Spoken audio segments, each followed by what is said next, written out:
Hi, xin chào các bạn. Chào mừng các bạn đến với video tiếp theo trên kênh Sapa TV. Hiện tại thì Hải đang có mặt tại Hansac của Áo các bạn ạ. Và hôm nay thì nhờ anh Thông đưa mình đi tham quan. Nhưng mà đây là đến gần đến nơi rồi. Nhưng mà thời tiết thì nó hơi gọi là mát chill chill tí, không ủng hộ mấy. Đấy, mưa là hơi mưa thuận gió hòa luôn phút. Đấy, và hôm nay ấy thì anh Thông sẽ đưa mình đi chơi cái ngôi làng đẹp nhất ở cái châu Âu này. Đúng rồi. Và anh ơi, sau khi một đêm mà anh Thông anh bảo là Hải ơi thì thực sự là anh cũng sang bên châu Âu này cũng được bao nhiêu năm rồi? Cũng được hơn 20 năm rồi. Đấy, hơn 20 năm rồi. Thì bảo là bây giờ bên này thì công việc nghề ngốc nó cũng chưa đâu mà. Bảo là hay là chú chỉ cho anh cách làm YouTube đi. Đấy. Thì Hải cũng có một số gợi ý về việc công việc chính của anh Thông bên này là đang làm gì anh nhỉ? Mình đang làm về du lịch, taxi và sự kiện. Đấy, nên là giờ sẽ tổ chức sự kiện. đặt cho anh Thông một cái tên. Đấy, chẳng hạn như là mình đang lái taxi đúng không? Thì bây giờ thì sẽ lấy một cái tên là taxi dù đi, hay là gọi là taxi dù châu Âu đi, cho dễ nhớ đúng không anh em? Để cho anh em khi mà sang châu Âu là nhớ đến ngay cái tên là taxi dù châu Âu.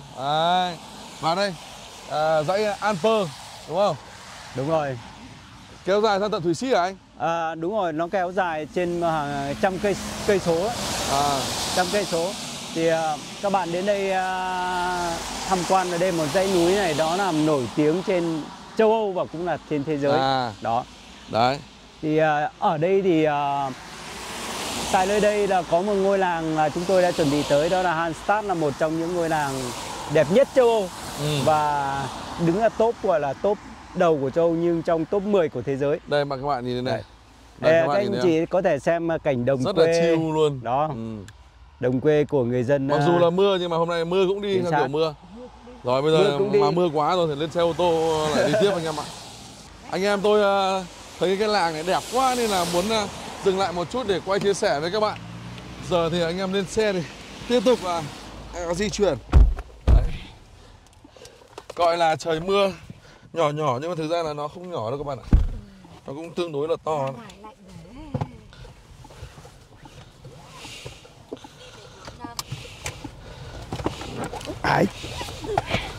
Đây các bạn thấy không? Dùng anh em là vẫn dùng Google Maps. Đây là dùng trợ lý Việt Nam. Trợ lý giọng nói Việt Nam.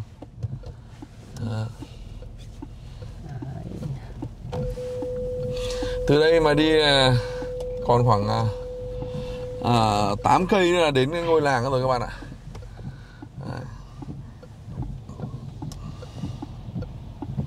Nhưng mà đẹp đấy anh ạ. Anh em nhìn thấy mấy ngôi nhà đẹp.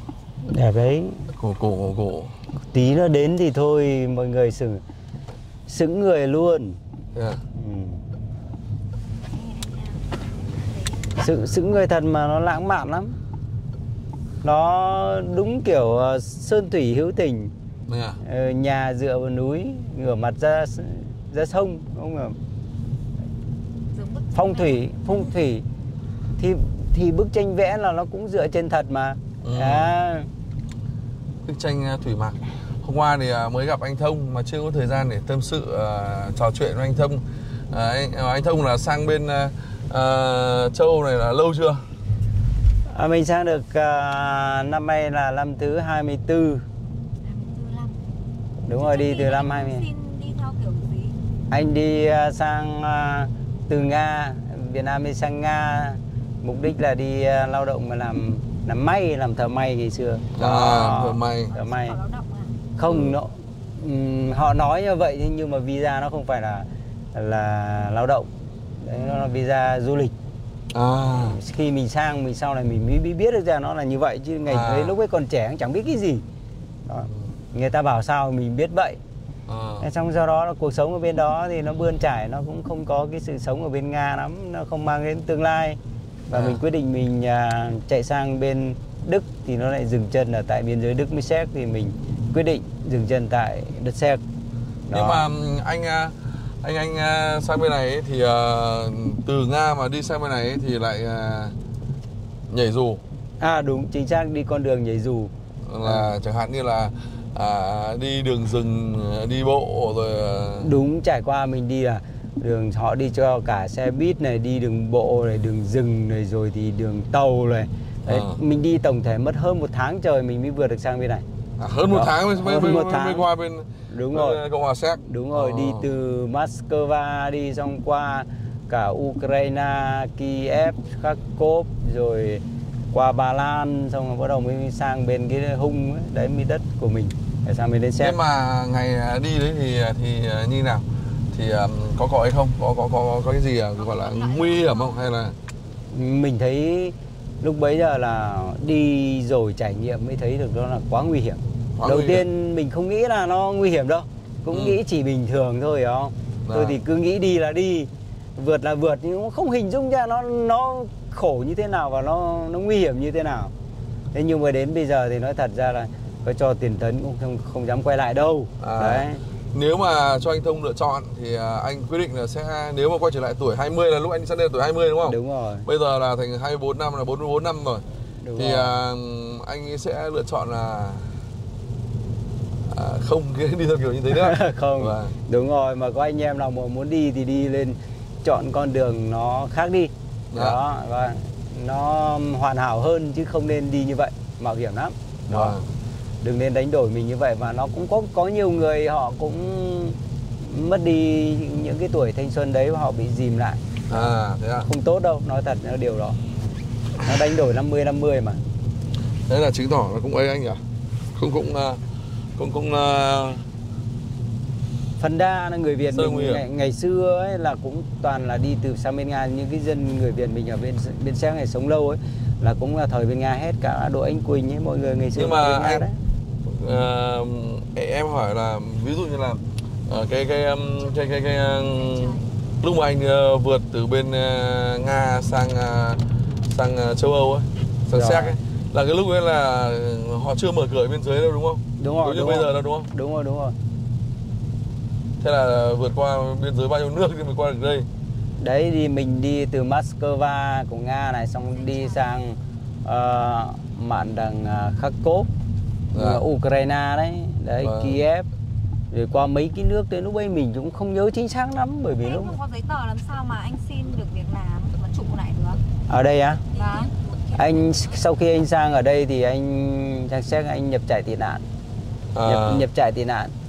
Nhập trại tị nạn thì nó cho cái giấy 3 mảnh, thì giấy 3 mảnh đấy thì nó chỉ được visa đầu tiên thì nó chỉ cho tập trung 3 tháng, xong sau đó về trại định cư, là ông muốn về chỗ thành phố nào thì nó cho cái trại định cư đấy để về ông giống như điểm danh ấy. Ông nhưng ông phải có cái địa chỉ nào đó thì mới được, nó mới cho ra cái trại định cư đấy. Và cứ mỗi tháng ông phải quay về một lần, ông đóng dấu để điểm danh. Đó. Còn đâu trong cái thời gian mà nó cấp được cho mình cái visa là thời hạn được bao lâu mình cũng không biết, mà nó cũng không trả lời rõ, là cứ 1 tháng ông hết ông lại phải quay về. Nó không có nhất định là cái ngày nào là mình có visa ra sao cả. Phải đếm ngày thôi đúng không? Nó có cái có cái tờ đấy là nó đóng dấu rồi, nó báo ngày. Thế thì lưu lạc sang châu Âu như thế thì mình đi làm kiểu như nào? Mình không có giấy tờ thì mình làm kiểu gì? Không có giấy tờ thì mình đi ra cộng đồng của người Việt mình, và cứ gặp có người Việt mình thì của người mà sống đã lâu ấy, thì mình xin việc nhờ họ giúp cho, nhờ họ biết ở đâu đấy thuê mình làm thì mình làm thôi. Đó, thì cứ làm công ăn lương. Nói chung là làm như vậy thì đồng lương nó thấp, nó không phải giống như những người có giấy tờ đâu. Đấy. Nhưng mà sống theo kiểu là sống chui sống lủi. Đúng rồi, chính xác. Không, mình vẫn không phải là sống chui sống lủi, bởi vì mình vẫn có visa này, vẫn sống bình thường. Sống chui sống lủi là cái đoạn mà vượt biên đấy đúng không? Vượt biên thôi. Vượt biên từ Nga sang. Đúng rồi, có visa của tị nạn thì là của người giống như người của Liên Hợp Quốc rồi, nó nuôi rồi. Nhưng mà cái quyền lợi về con người mình nó không có. Quyền lợi nó không có. Và nó luôn bị khinh bỉ. Và thứ hai nhé, là nói thật ra là theo đúng luật là mình không được phép lao động. Không được phép lao động. Đó. Chẳng qua là làm chui thôi. Đấy. Thế là cứ thế dần dần mình mới hoạt động, Mình xuất thân từ là một người bán báo. Bán báo. Bán báo An ninh Thế giới, tuần tin mới cho cộng đồng. Nhưng mà bán ở Việt Nam hay là bán ở bên Séc này? Bán luôn bên Séc luôn. Mình bán cho cộng đồng người Việt mình ấy.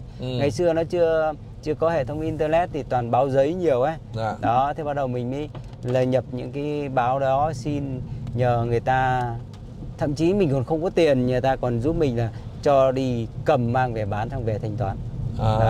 Xong báo này sách báo chuyện rồi các điện thoại mà mọi người gọi về Việt Nam ấy. Đó, xong bán băng đĩa CD rất nhiều. Thế cứ một mình khoác cái ba lô theo người và đi nhờ những cái anh chị mà người ta ở đây lâu rồi, người ta đi đổ hàng ở khắp các cái biên giới, mình ngõ ngách nào mình cũng đi theo. Thế là cứ bán. Thế thì cái hành trình ấy mà anh sang bên này ấy, thì anh làm cách nào để anh lấy được giấy tờ như bây giờ? Thì theo luật ấy thì là nó bắt buộc là khi mình phải có một cái visa nào đó, bất kỳ một cái loại visa nào mà tồn tại ở đất nước Séc này thì mình mới được quyền, nghĩa là mình đi lấy vợ Tây hoặc chồng Tây. Đó, thế là mình mới đi lấy chồng Tây. Nói chung là mình cũng gặp may, lại cũng có một chị bạn quen cũng ngày trước ở bên Nga, và chị thấy được cái hoàn cảnh như vậy. Và lúc đó mình không có tiền đâu nhá. Sau này một người bạn nữa là mình bảo em chẳng có tiền rồi để làm giấy tờ được đâu, chỉ có mỗi tiền đổi hộ chiếu thôi. Thế là bà ấy cho thêm mấy đồng nữa. Xong cuối cùng ra cái người mà làm giấy tờ cho mình thì bà lại cho lợ, và mình cứ bán báo hàng tuần, mỗi một tuần mình lại gom tiền lại và mình đi 200 cây số mình xuống đấy mang trả lợ cho họ, cứ trả dần trả góp ấy. Đấy là cái hình thức như vậy. Thế là anh làm một bộ giấy tờ là kết hôn với cả một bạn người nước ngoài. Đúng rồi. Sau đấy là gọi là chỉ là kết hôn giả thôi, đúng không? Thật chứ, để đừng nói kết hôn thật luôn. Nó thật thì nó mới được giấy tờ chứ không phải giả làm sao được giấy tờ. Rồi không, ý là gọi là trên giấy tờ. Dạ. Ở đây là cũng một những cái điểm này. Đây rồi, thì chúng ta cũng cái câu chuyện của mình cũng đã tạm thời gác lại. Bây giờ chúng ta chuẩn bị bước vào cái hầm này, là hầm để vào làng Hallstatt, đó, ngôi làng cổ. Cảm ơn anh Thông đã chia sẻ câu chuyện. Thực sự là đây là một cái vấn đề mà gọi là như nào cho nó dễ nhỉ, gọi là trong trán ngoài thèm đi. Đúng không? Ví dụ như các bạn mà có thế giới màu hồng đấy.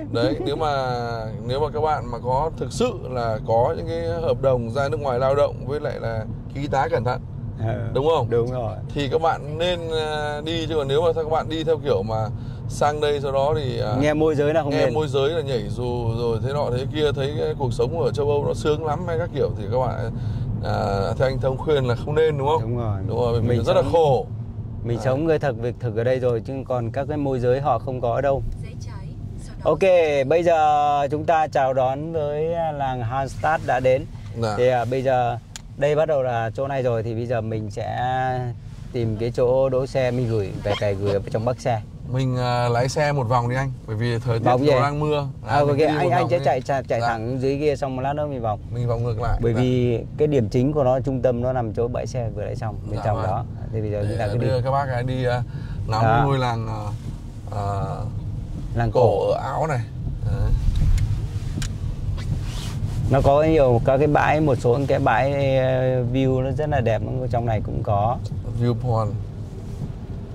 Mình mà nghe anh Thông anh kể về cái cuộc đời của anh ấy cũng phải rơi nước mắt luôn đấy nhỉ.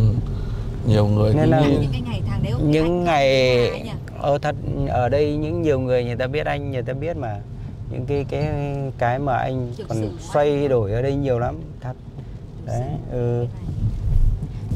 Đấy, cái hồ này, nó rộng như thế này mà. Cái hồ rộng nhỉ? Rộng lắm, nó dài.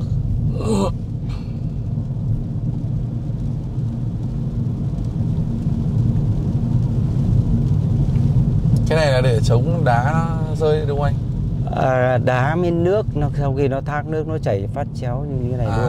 Đó.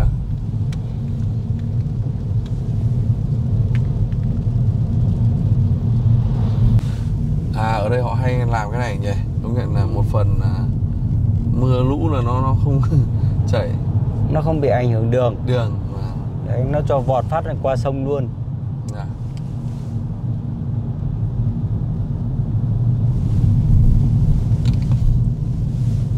Lá ở đây là cũng vàng chóe rồi đấy.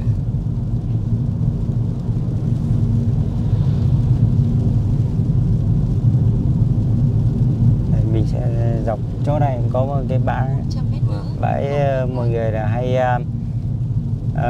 giải xuống đồ ăn không là ngồi bãi chơi camping. Đấy rồi để cho giống như các xe camping. Đúng rồi, cắm trại vào đây ngồi. Năm ngoái có mấy đoàn ở đây cũng ra cái chỗ này cứ ngồi ở đây chơi. Giải chiếu ra ăn uống ở đây, uống bia luôn.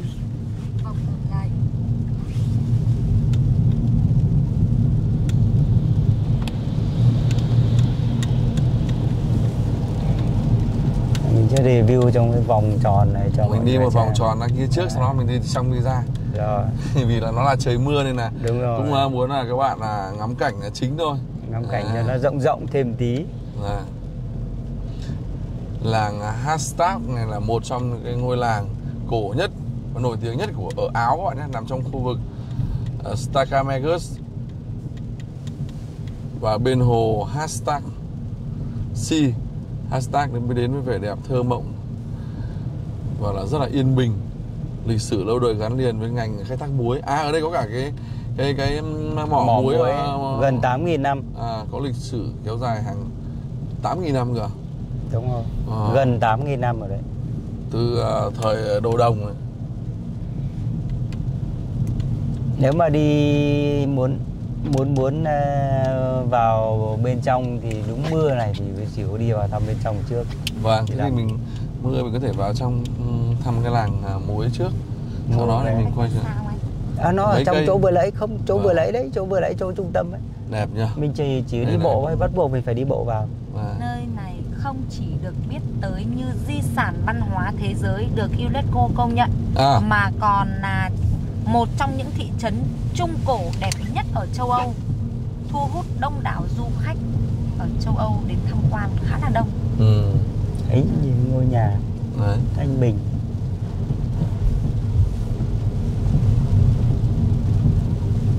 Lịch sử kéo dài từ 5.000 năm trước công nguyên và được coi là mỏ muối đầu tiên trên thế giới, đúng không? Đúng rồi, đúng rồi.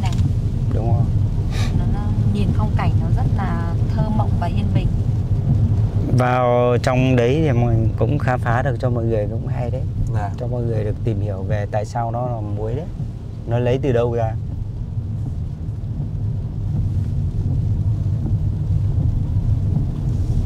Ta đến vòng chỗ đó này xong ta quay lại.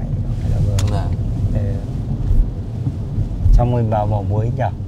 Vâng, bởi vì mình mưa mà mình vào ưu tiên đi những chỗ không mưa trước. Không mưa trước. Bởi vì mỏ muối nó nằm bên trong. Nhưng mà vẫn phải đi bộ mất một đoạn bởi vì lên trên.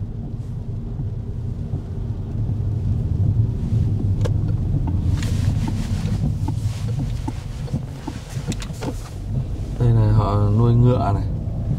Rồi mình sẽ đi sâu hẳn vào trong. Đi một vòng. Đâu có cái hồ ở chỗ đoạn nào mà có cái hồ. Đấy cái hồ. Cái tàu điện kìa. Ở đây mọi người bảo là phải nên đi tàu anh ạ. Đi tàu thì có thể ngắm được toàn cảnh cái làng rừng thành phố Hastag. Mình đang đi ô tô. Chúng ta sẽ đi ô tô trước rồi đi tàu sau.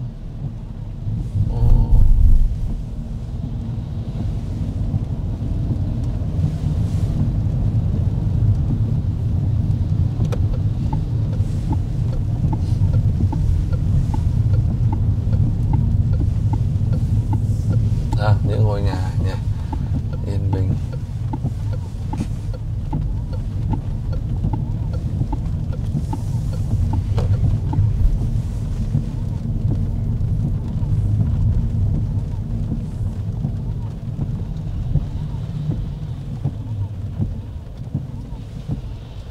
Ở đây còn có cả cái bảo tàng nữa đấy, bảo tàng văn hóa di sản.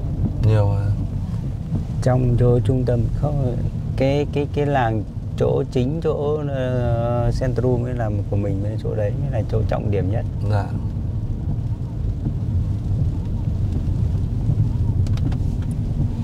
Còn tí nữa đến đây mình cũng có thể là dừng chân ở đây, mình ăn thưởng thức món ăn như là bò ở trong và cá hồi, hai món đấy đặc sản ở đây luôn đấy. Kết hợp với rượu vang nha, và kèm salad. Rượu vang là xứ sở.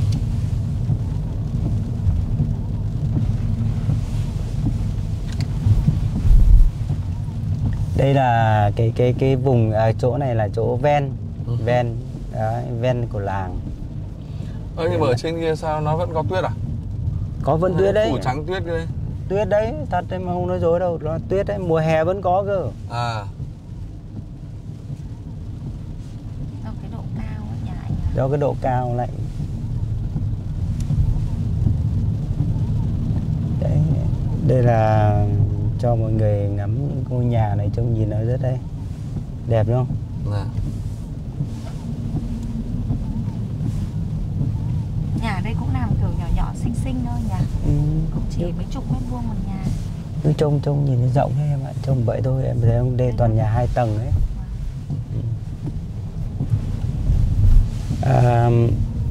Mình quay về chỗ trọng điểm chính là mình sẽ vào đấy, để bởi vì trong đấy nó có review trong ấy rất là nhiều cái cần phải vào. Lên là lá đỏ đấy. Đoạn này là đoạn hết rồi. Đấy.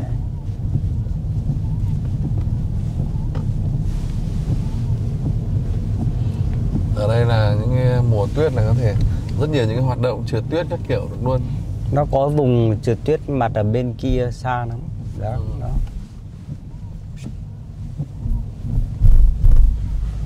Giờ sẽ quay ra phía ngoài đúng không? Quay ra vào Centrum, trung tâm chính của làng, trọng điểm nhất. Đây, đưa anh em đi ngắm cảnh phía một vòng ô tô trước, bởi vì là nó mưa. Ở đây những cái cây táo em không thấy họ ăn mà rụng kín gốc luôn nhỉ. Tao chơi làm cảnh. Với quan niệm này của người châu Âu là họ không ăn những hoa quả mà ở ven đường mấy đâu các bạn ạ. Đúng rồi. Bởi vì là nó có khói xe, khói cộ các kiểu nó bám vào á. Chì. Xăng xe chì.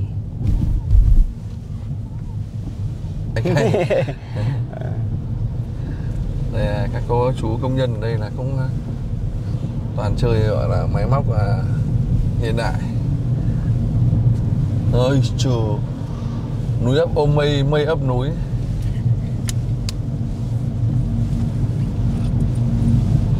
Thực ra là cái cảnh đẹp nhất ấy, nó là cái cảnh ở xung quanh hồ, đúng không? Nhìn nó chill.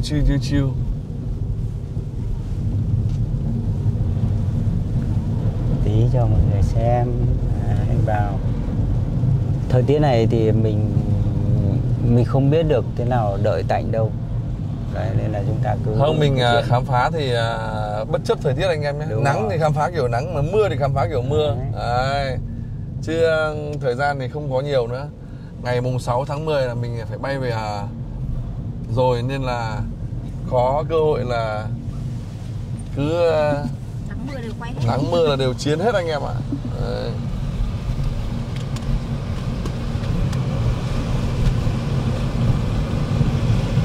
Mùa hè tuyên biết là có nhiều ngôi nhà người ta có hai cái lãng hoa ấy. Dạ. Các cái họ treo đẹp lắm, đẹp đúng như Tây, chỉ có Tây nó mới treo rồi, ta mình không có. Nó đã thơ mộng rồi lại còn huyền ảo đấy anh em. Đấy. Mà nó phải đánh dấu huyền thì nó mới ảo được.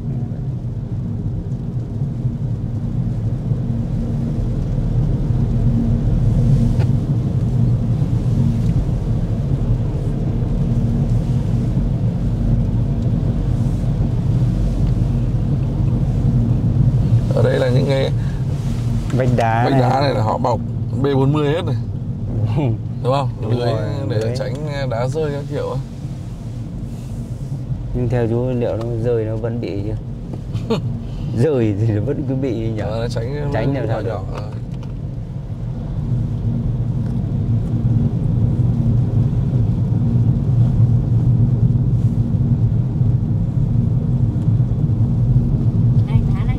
Handstaff. Đấy, lá vàng. Khu này là vàng rực hơn luôn. Đây là một cái góc. Đó, anh em mình chill chưa? Nhiều bức tranh.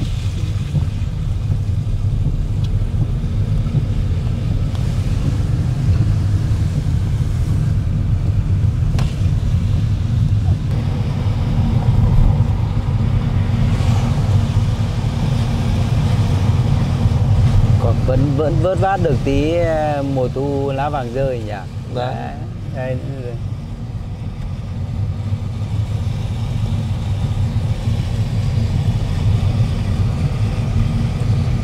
Thấy chưa? Cái dải của nó đây. Cái dải bên trái này là trung tâm chính. Chứ mình nhìn xa này nó bé thôi, vào trong rộng ấy. Hold stop.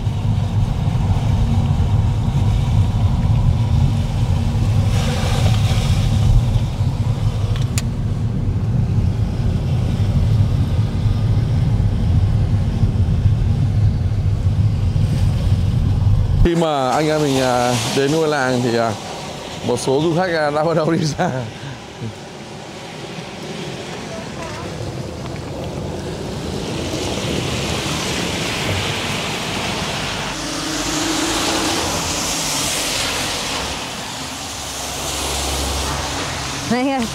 Này, cái nhà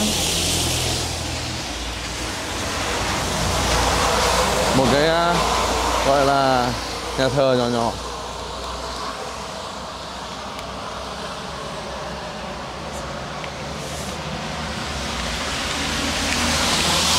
Em ơi, đây là cây táo này.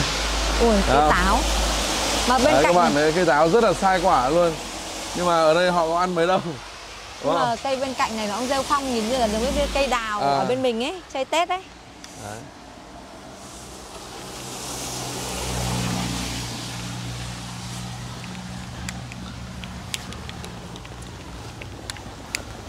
Ở kia là em thấy ấy, có cả một cái đường cáp treo, một đường tơi kéo người, chắc là từ dưới lên trên đấy nhỉ? Đấy là lên mỏ muối đấy. À, trên mỏ muối đấy. Trên mỏ muối. Đây, những ngôi nhà rất là đẹp, chill chill.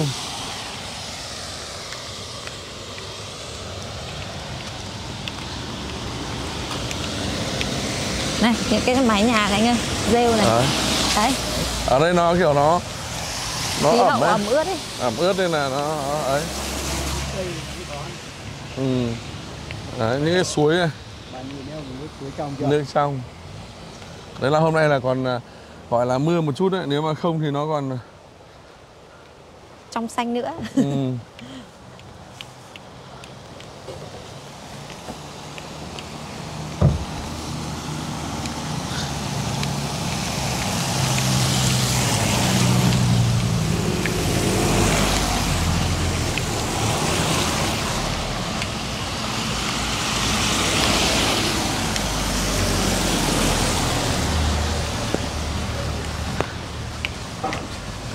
đẹp quá nhỉ. Mặc dù là mưa nhưng mà nó vẫn đẹp. Ở đây là họ có những cái bến trạm xe buýt này. Đấy, và chúng ta nhìn thấy kìa. Cái góc kia là góc mà anh em mình hay nhìn thấy ở trên tivi đấy đúng không? Đúng rồi. Đấy. Mà cũng có nhiều bức tranh đã vẽ cái. Và đây là các con mẹ vịt này. Bơi về vịt trời. Có đúng trong không? Có đúng nước trong không? Nước trong nhỉ? Nước trong. Mây cứ xen kẽ với các cái lớp núi trùng trùng điệp điệp ấy. Đẹp quá. Có những anh ở đây chụp ảnh check in để đấy, quảng đẹp bá. chưa? Đi, anh em mình và ngay đây là một bến xe buýt rất là to cho du khách.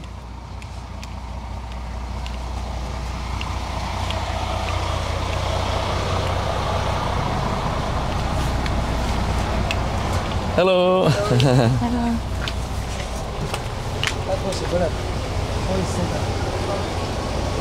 Cảnh lá vàng rơi cộng thêm với cả nó trời nó lại hơi mưa một chút đấy.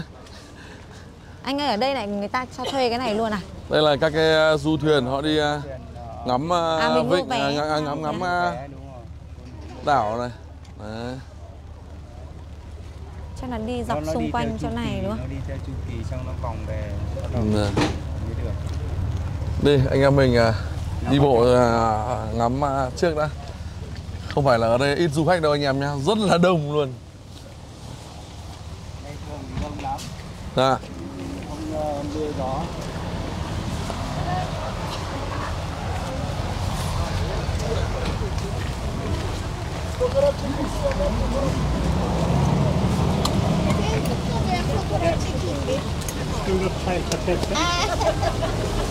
Bốp, sorry.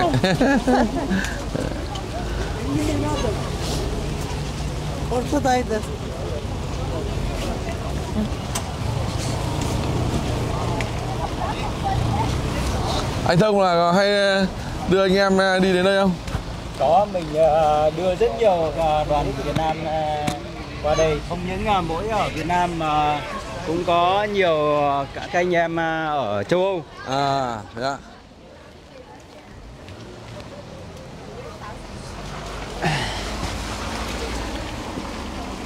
Dạ như những cái chỗ này mà họ không cho ô tô đi vào thì đẹp quá nhỉ. Kiểu chỗ này là để riêng cho đi bộ. Đúng rồi. Đây là những cái chỗ này là hay bán một cái số gọi là muối tượng trưng thôi, mang về để làm kỷ niệm. Ở đây là bởi nó gọi là ngôi làng muối mà. Dạ. Đấy. Muối tượng trưng thôi. Chứ còn bây giờ nó không còn nữa, nó không khai thác nữa, chỉ gọi nói là đến để tượng trưng. hashtag thì mọi người nghĩ ngay đến là ngành công nghiệp muối. Đấy. Và khai thác muối lâu đời, một trong những cái nghề chính của người hashtag xưa ấy. Thì nó có một cái biệt danh gọi là ngôi làng muối. Đó. Này, nhà gỗ à? Đây mọi người thì đi lên đây, người đi xuống đây, mình đi đường nào? Mình cứ đi đường thẳng này em ơi. Cái đường trên, ngách trên là nó là kiểu giống như một cái ngõ ngách nhỏ thôi. Nó lên trên, mình ngắm từ dưới này cho cả nhà được nhìn không? Tí mình lên view đấy mình xả xuống dưới. Rất đẹp. Ok. Cái này là cây táo. Đố biết. Táo, anh nhìn thấy quả rồi. Ai bảo táo? Em nghĩ là lê. Đấy, bây giờ hai người nói, một người nói đúng rồi đấy. Xe.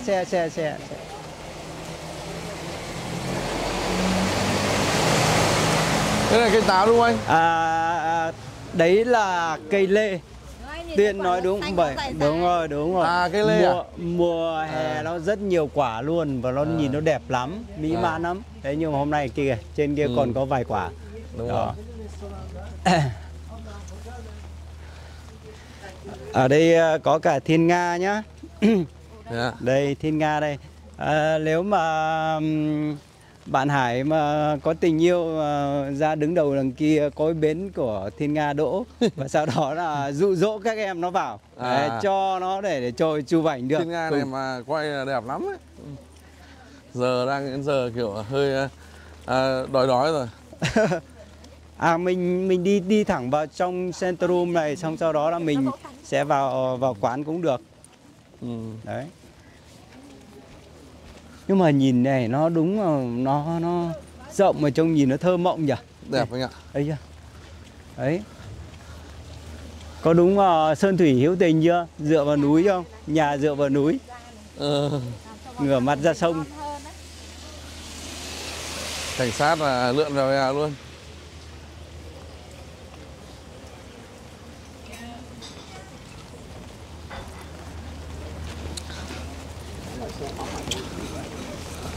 Chính vì nó đẹp, nó thơ mộng mà ở bên Huệ Châu của Trung Quốc ấy, vào năm 2011 là họ đã làm nguyên một cái bản sao anh ạ. Của cái làng này ở bên Trung Quốc.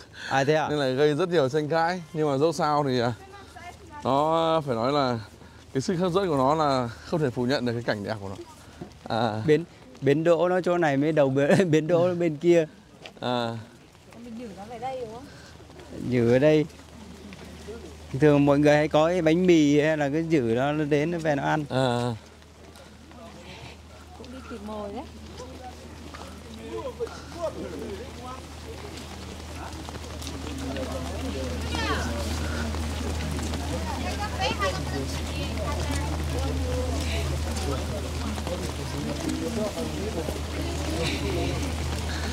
Cũng rất là ngoài du khách của châu ra, có rất nhiều đông du khách của châu Á đây này.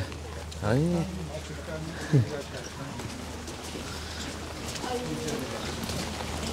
Cái đặc trưng của phương Tây ấy, nhà là có cái lẵng hoa đấy, họ treo. Này, ở đây còn cái cây chắc là rất là lâu đời rồi đấy. Cây này nó rêu này, nó còn hẹo đi một phần rồi đấy. Và cái nhà ở đây em thấy là chủ yếu làm gỗ thông rồi anh nhỉ?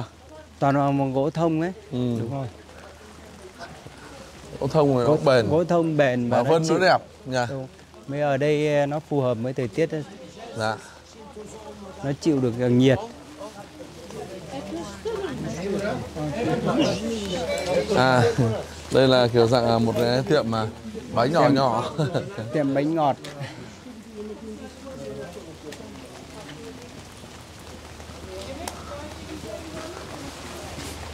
À, gặp chú gà trống của mình đây rồi. Đâu? Tí nữa mình sẽ dẫn là lần nào mình cũng vào đây thì cũng thăm chú gà trống. À, bởi đây mình đúng là không? tuổi gà mà. Với lại lý do dừng mua bánh mì ở cho Thiên Nga ấy. Nhưng mà nhiều khi cho Thiên Nga thế này thì lỡ Thiên Nga nào ăn nói đi đâu cũng sao nhỉ? Không, đừng mình mà ăn được mà, người ăn là sạch đấy. Ôi trời. Tuyên đâu? Này, to nhỉ, con này phải hơn yến đấy anh nhỉ? Cũng phải đến đấy. Đây, Huynh cầm này cho em để em với cả chủ tịch đi vào đây để chụp ảnh nào. Với cả em Thiên Nga nào, mỗi người một bên nào. Đấy.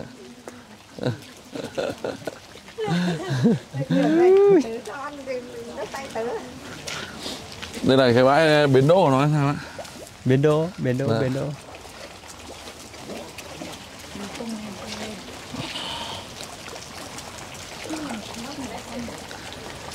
Đấy. Cũng nhảy đớp ấy như nhảy. Rất là chill luôn.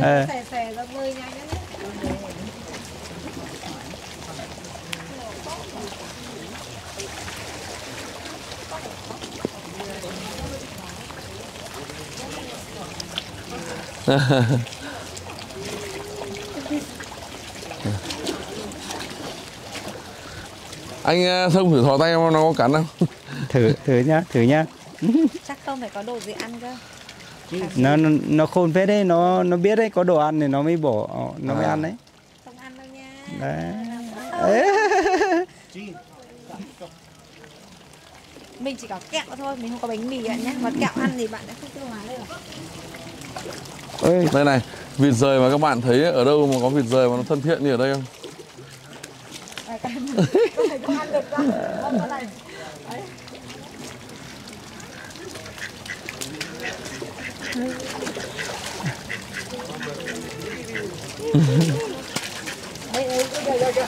Dìm nhau.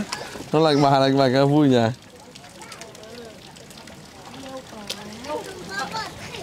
Sởi được các bạn bé này thích nhá. Đây cắn này.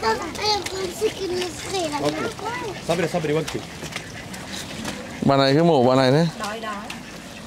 Bà này tranh. Đông rồi đấy, đừng cho ăn đấy.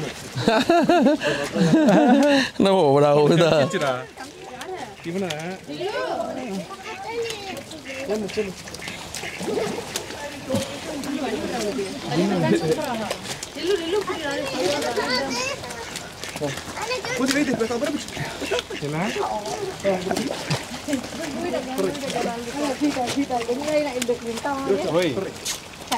Vịt rời lại thơm đúng không?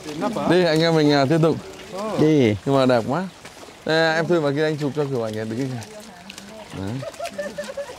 Chụp ra chủ tịch kiểu nhiều khi là mãi đi quay quá.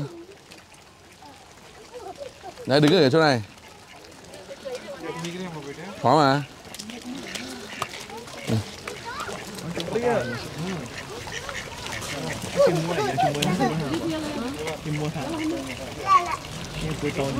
Ok. Quá đẹp. Giơ hết cổ lên cao của mình luôn rồi. Đây còn cao hơn đấy.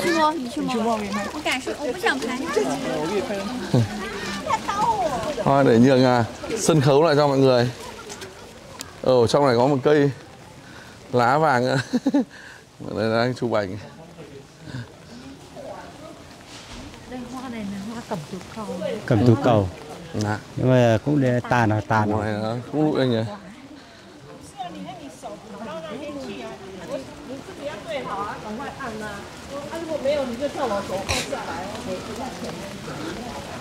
Ở đây có một số bãi đậu xe nhưng mà rác trách dạng không? Private anh nhỉ? Cái này là thuộc của chỗ này. Của riêng người ta rồi đúng không?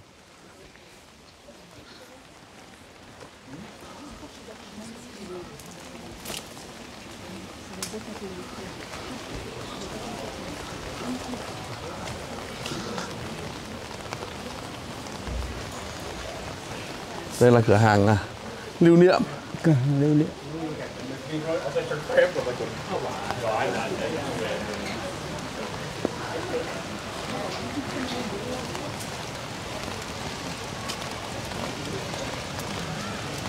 Này mà mùa tuyết ở đây là đẹp đấy anh nhỉ? Tuyết á? Mùa tuyết ở đây thì nó hơi khó di chuyển đúng không? Đúng rồi. Nó gọi là hơi ảm đạm một tí. Khách du lịch thì họ không đến mấy. Thường thường ở đây là người ta hay đi trượt tuyết. Ở mạn đằng sau kia nó sẽ có một cái bãi chuyên trượt tuyết. Đây là có cái vòi nước kiểu dạng công cộng cho mọi người rửa tay. À đây, như anh Thông bảo là các cái nhà mà hoa kiểu chill chill này đây đúng không? Đúng rồi. Đấy. Restaurant này nhưng mà close. Mình đi là vào trong chỗ này đều được hết, trong chỗ ngóc này.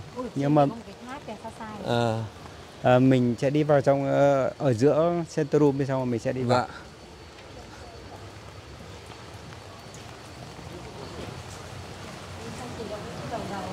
Vâng.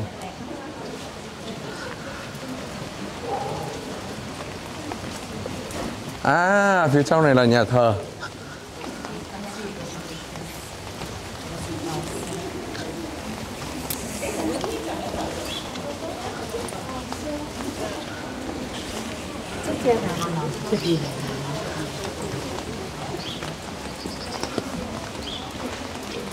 Đây là Centrum. Quảng trường đúng không anh? Đúng rồi. Chính của ngôi làng. Trung tâm. Đấy, có chú kia chụp ảnh nhá, máy đây. Thường mà trên mạng là tí quay lại là không thấy máy đâu. Mất luôn đấy. Đấy mình sẽ đi vào trong góc này một chút được. Đi vào trong góc này được. Dạ. Đi vào trong. Wow, đẹp quá anh ạ. Đây có nước rửa tay này, cái bồn đây. Nhìn cũng không đẹp đâu.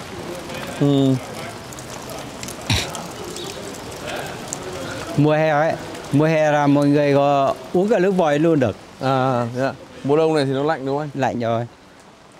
Đây, những cái cây mà cây nho, cây lê.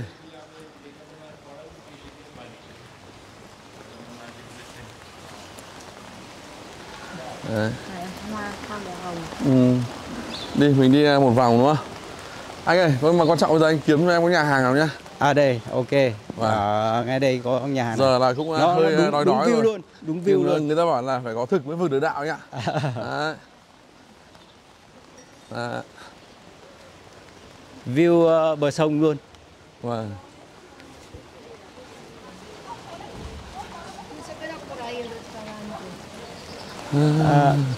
Phong cách của phương Tây mình ở đây là nó cũng thích ngồi ở những cái góc như thế này này. Ở đây họ có bán cái bánh mì giống như kiểu Thổ Nhĩ Kỳ này anh này. Có. Hot dog.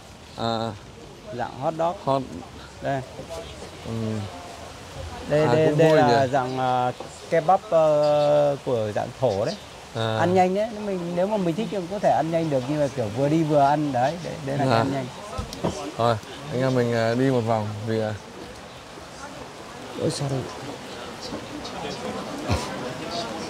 đây là cái bến cảng. Đây là bến cảng của du tàu. Đây, đúng rồi. Với lại ai mà muốn đi thì ra Ai muốn đi thì mình sẽ vào đây. Đấy thì giới thiệu đây. Đấy dù mọi người đang đứng đợi đấy. đợi tàu về để Đấy nhiều. Nhìn không? Cái dãy nhà đẹp không? Đẹp quá nhỉ. Đấy chưa? Chạy ra chỗ này view này nó mới đẹp. We are 3 people. 3. You make a 3 different one. We want one test. Ở đây có cái củ thịt to này. Cho Coca-Cola cũng được. Yeah. One of this, and one the long one. Yeah, bread. Yeah. Chú cho Coca ấy. We drink cold, okay. Em uống nhiều.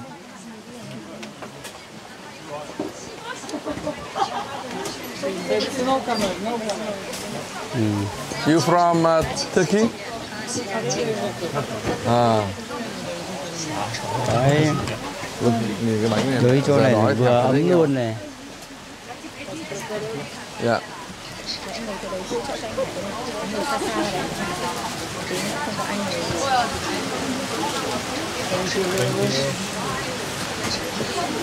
Drink, no drink. We drink cold.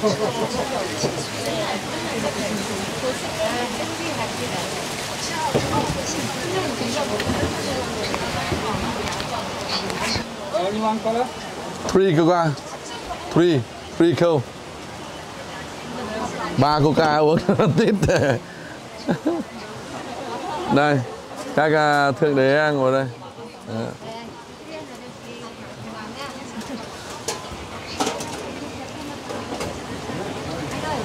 Only cash, sir. Only cash. Only cash. Only cash. Nó chỉ lấy tiền mặt thôi. 40 euro 40 cent. 40 euro 40 cent. Trong khi chờ đợi là anh em cứ làm tí bánh mì coca anh em ạ. Đây là anh Thông là làm bánh mì kẹp. Đó. Ngon không? Vì giờ là mưa. Mời cả nhà nhá. Mời cả nhà đây. của em là cái bánh mì Có thịt cuốn với sốt rồi cà chua các kiểu, dưa. Đó. Đây là ngon luôn. Ngon luôn đúng không? Còn nhưng mà thiếu mỗi chẩm chéo thôi. Nhớ chẩm chéo.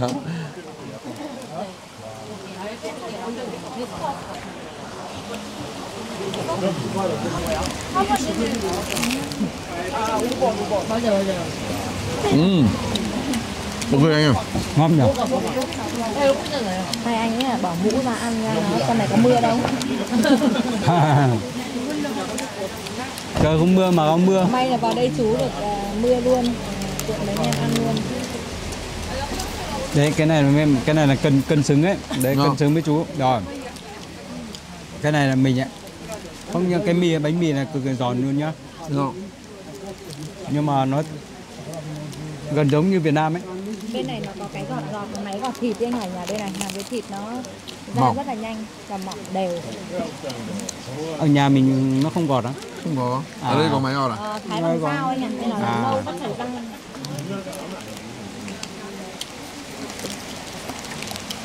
tăng. Ngon.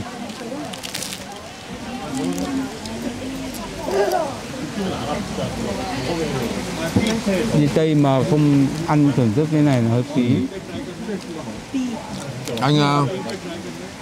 Anh Tây bên này anh cũng rất là tiểu xảo, không lấy tiền thẻ, sợ rất đóng thuế, lấy tiền mặt. Nó khôn đấy. Hắn là người Thổ Nhĩ Kỳ. Món này là món của Thổ mà. Yeah.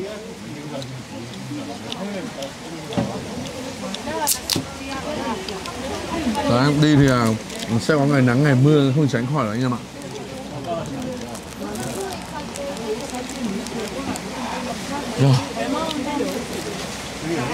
Nhưng mà từ hôm vợ chồng mình đi thì hôm nay là quay cảnh là bị mưa như này tầm tã là lần đầu tiên đó. Coi như là cũng gần khép lại cuộc hành trình rồi, và cũng bị mưa có một ngày. Nói là ông trời quá ủng hộ rồi.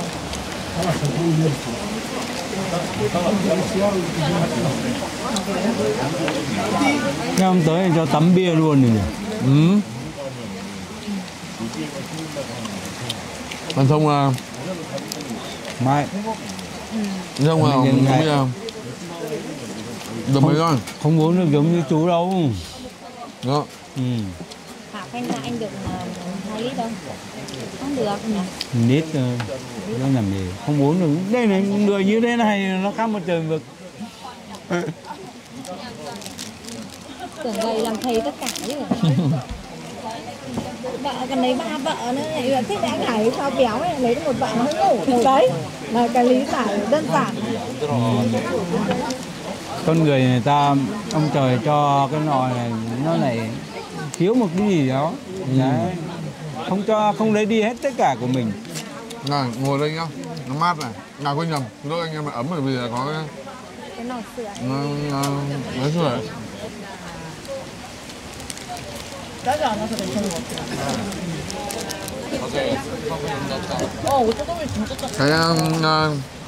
này nhiều bạn Hàn Quốc nhỉ? Nhiều Hàn Quốc. Hàn Quốc mấy tàu đi sang nhiều.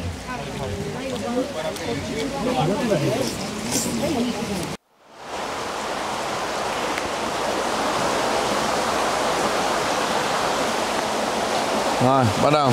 Ok. Tiếp tục cuộc hành trình đưa anh em đi khám phá. Khám phá trời mưa Tây. Mưa bên Tây khác mưa ở ta chỗ nào? À. Đây chỗ này chứ. Đấy.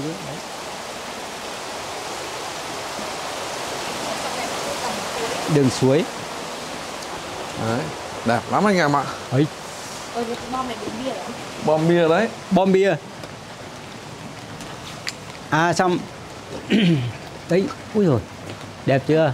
Cái nhà thần học. Sáng tác không ạ?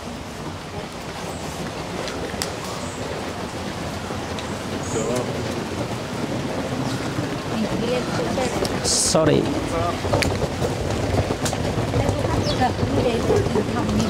Đúng rồi. Họ bây giờ mới bắt đầu đến. Ở chỗ này là khá là lý tưởng để cho mọi người nghỉ lại vì nó rất là đẹp. Nhưng mà do là anh em mình không có nhiều thời gian nữa.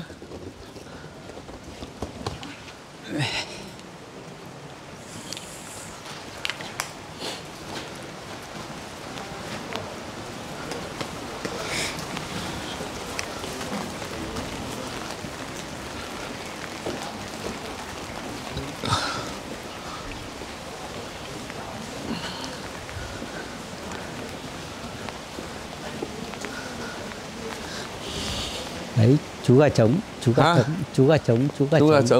Đây. Đây không? Chào. Bạn à? Chào bạn. Chào bạn, ông khỏe chứ? Ông khỏe chứ? Hôm nay tôi dẫn bạn Hải Sapa TV là một trong những người YouTuber có tiếng, nổi tiếng ở tại Việt Nam. Thôi, sang thăm ông. Anh nói mà em cảm thấy giận tóc gáy quá. Ok nhá, rồi. Chúc ông sức khỏe nhá. Ông là chuyên chế tác cho con gà. Đúng rồi đây. Cứ mỗi lần đến đây là phải vào ghé thăm ông một chút. Ở đây họ bán cái muối gì đây? Nhìn cảm giác như cũng giống chẩm chéo của mình hết đấy. Gia vị sao? Gia vị. Kiểu cái muối ở đây ấy.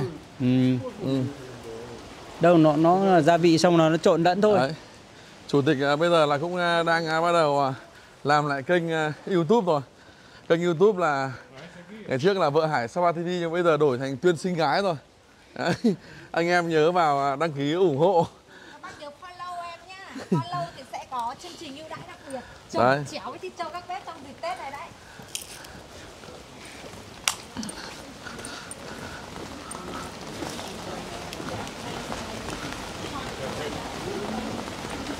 Mình đi ngõ trong này nhỉ? Dạ.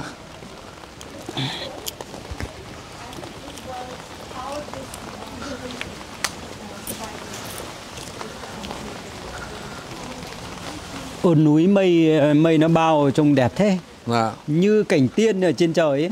Núi ấp ôm mây, mây ấp núi.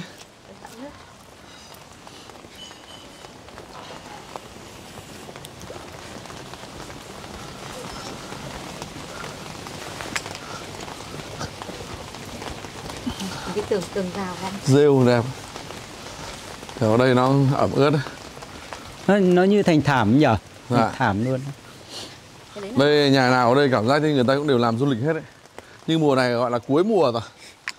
Ở đây họ toàn làm homestay ở trên này. À.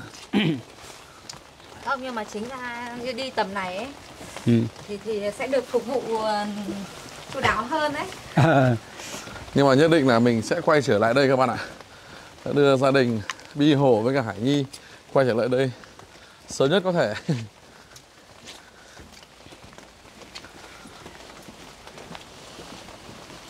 Đi được mà xem được đoạn này là rú lên đấy. Wow. View đẹp chưa? Đó.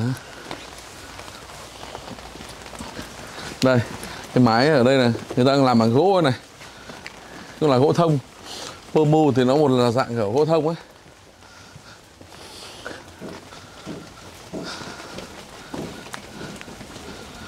Vừa lúc nãy là chúng ta đi giáp với cả mặt hồ rồi. Bây giờ chúng ta sẽ đi cái đường ở trong ít người đi. Đó. Trên cao một chút.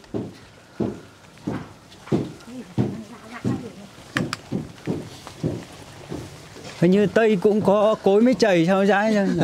Nó giống như Việt Nam rồi.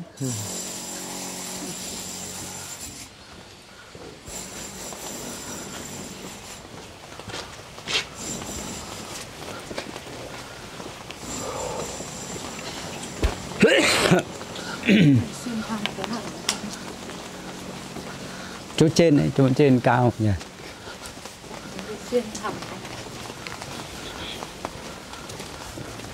Đây là tầng áp mái của các tòa nhà ở đây đấy. Đây họ xây dựng. Đây là củi để tích lũy cho mùa đông sưởi ấm đây này. Đúng rồi.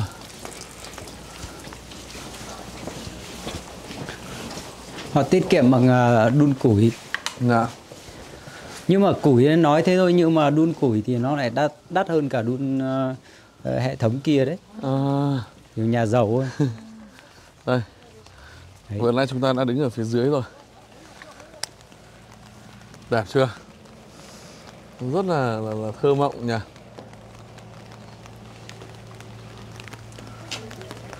Rất tiếc là hôm nay là trời mưa. Tôi cũng chào bay được flycam.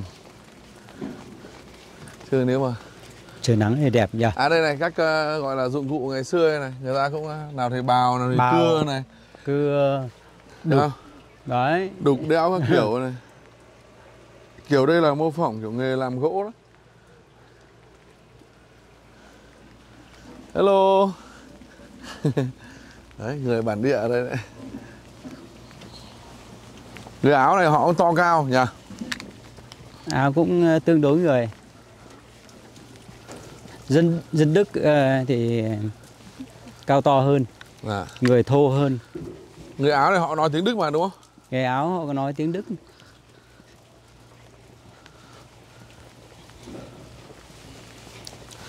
Thế người Áo này có người quần không? Hôm nay chúng ta đến Áo nhưng mà chúng ta mặc quần. Đấy.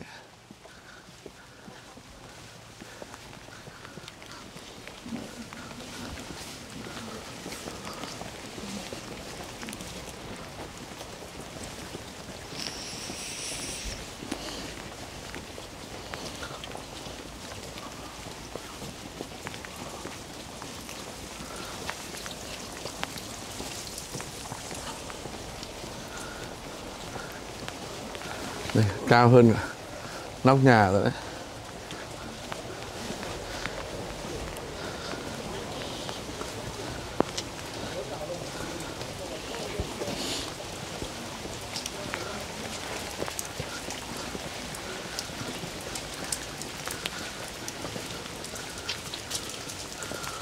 Một thu lá rơi em đã đi rồi.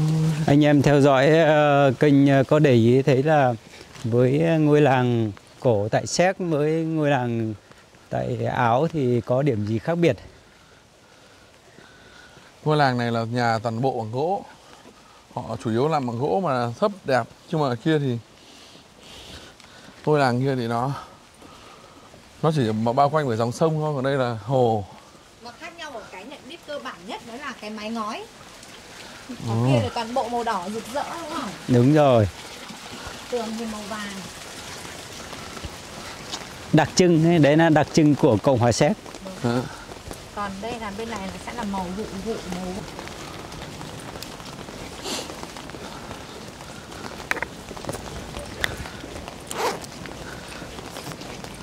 Ngôi này làng đẹp. Ngôi làng nó đẹp đến mức độ mà ở Trung Quốc ấy, người ta còn phải copy nguyên một cái ngôi làng về thì đủ hiểu. Đây, rồi. cái nhà này có cái mái là đẹp và gây ấn tượng nhất đấy. Rêu.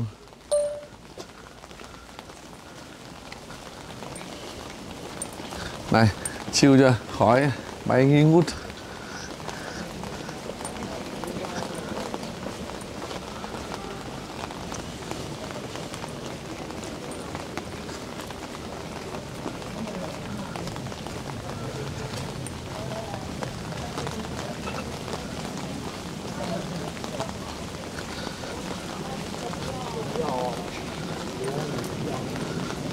Chúng ta quay trở lại cái đường.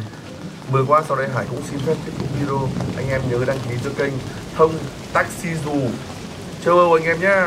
Xin chào và hẹn gặp lại tất cả các bạn vào những video kế tiếp. Bye bye.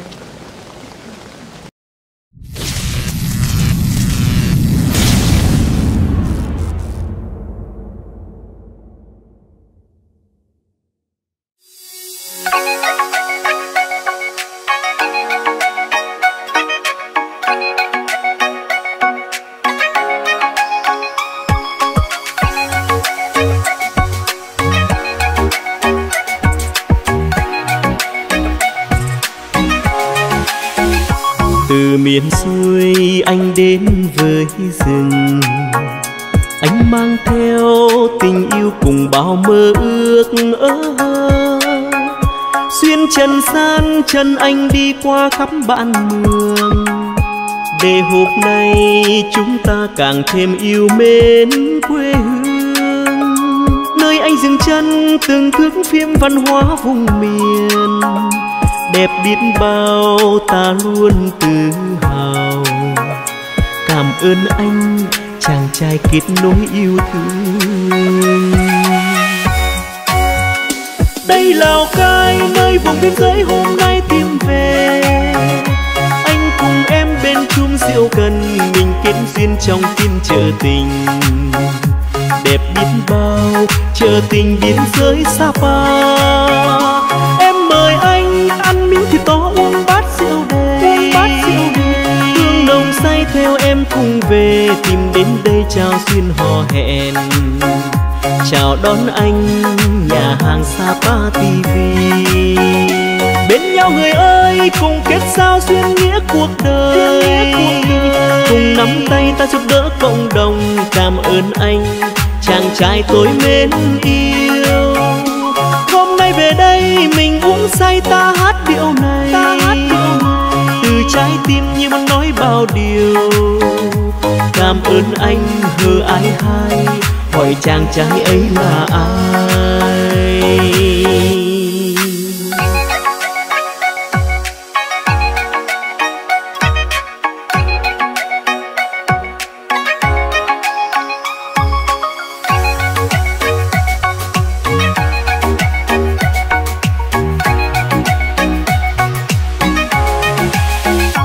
Từ miền xuôi anh đến với rừng, anh mang theo tình yêu cùng bao mơ ước.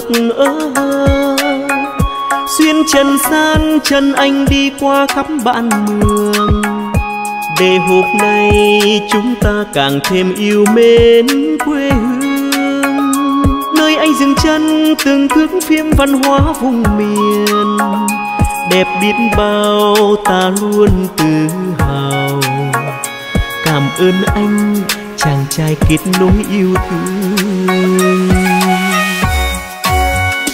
Đây Lào Cai nơi vùng biên giới hôm nay tìm về, anh cùng em bên chung rượu cần, mình kết duyên trong phiên chợ tình. Đẹp biết bao chợ tình biên giới Sapa, em mời anh ăn miếng thịt to uống bát rượu đầy.